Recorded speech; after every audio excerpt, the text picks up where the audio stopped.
Moja katika mambo ambayo uongozi wa klabu ya Young Africans uliauliza kwenye kikao, na ni swali ambalo wanachama, mashabiki na wapenzi wa klabu yetu wamekuwa wakijiuliza, na sio hao tu pekee, wadau wa mpira wa miguu nchi hii wamekuwa wakijiuliza, na sio hao tu pekee, hata nyie ndugu zangu waandishi wa habari mmekuwa mkijiuliza swali hili na hampati majibu.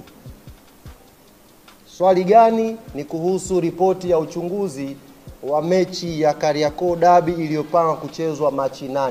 Nini kilitokea hadi ile mechi ikaahirishwa? Hatujawahi kupata ripoti. Nyie hamjui ripoti, na sisi hatujui hiyo ripoti. Ilikuwa swali la kwanza kuulizwa kwenye kikao. Ndio maana nikasema unapokuja kuelezea taarifa ya kikao ni vyema ukaelezea taarifa yote, usiguse nusu nusu. Hapa kwenye ripoti, ndugu zangu waandishi wa habari, ni kweli bodi ya ligi wamekiri ripoti ipo na wanayo ya kilichotokea Machi 8.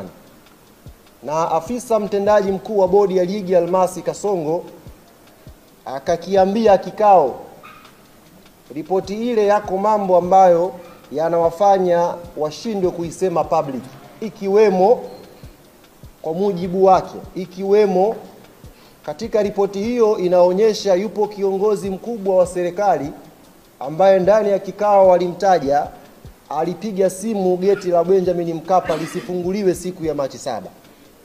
Kashangaa kwenye taarifa yake aliyozungumza na waandishi hajalisema hilo, lakini ndani ya kikao wamekiri ripoti iko wazi. Kwa hiyo nitumie fursa hii kuwaambia ndugu zangu waandishi wa habari, kuwajuza umma na Watanzania kwa ujumla, ripoti ya kilichosababisha Machi 8 mechi isipigwe ipo tayari na bodi ya ligi wako nayo.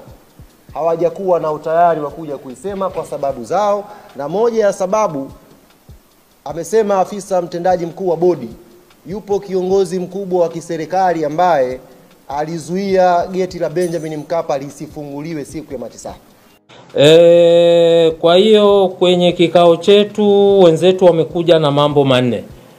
Wenzetu wamekuja na mambo manne ambayo sisi kama bodi, kama secretariat tuna wajibu ya kupokea na kuyachakata.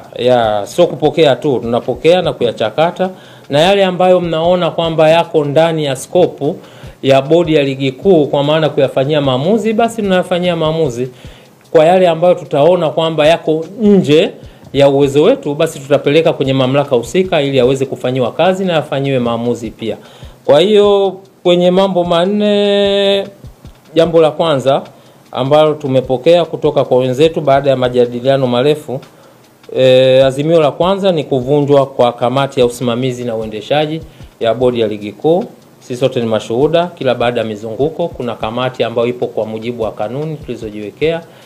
Ukisoma governing regulation ambayo hii ina govern utendaji wa kila siku wa bodi, unaweza ukaona kwamba imetaja kwamba kutakuwa na kamati ambayo imekasimiwa madaraka kwa ajili ya kusimamia na kuendesha ligi. Lakini ukienda kwenye kanuni pia imezungumzwa. Kwa hiyo hilo lilikuwa ni ombi lao ama takwa lao ambalo wameliwasilisha leo. Jambo la pili ni kujiuzuru kwa afisa mtendaji mkuu. Jambo la tatu kujiuzuru kwa katibu mkuu wa shirikisho la mpira wa miguu Tanzania, na jambo la nne ni kuona kwamba bodi ya ligi kuu Tanzania inakuwa huru, kwa maana inakuwa inakuwa chombo huru, inakuwa legal entity.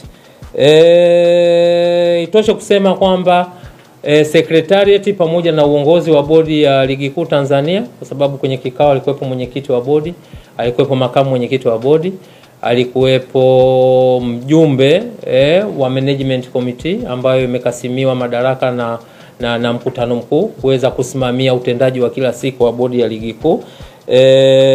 Tumepokea. Itoshe kusema kwamba tumepokea, na ukitazama kwa mujibu wa governing regulation tuliyokuwa nayo, haya mambo yote manne unaweza ukaona kwamba yapo out of scope, yani yapo nje ya uwezo wa bodi ya ligi kuu kuweza kuyapokea, kuyajadili na kuyatolea. Pole na kikao kirefu. Labda ni nini ambacho kimejiri? Nadhani sasa utakuwa unajua agenda ilikuwa ni nini. Ndio. Ndio.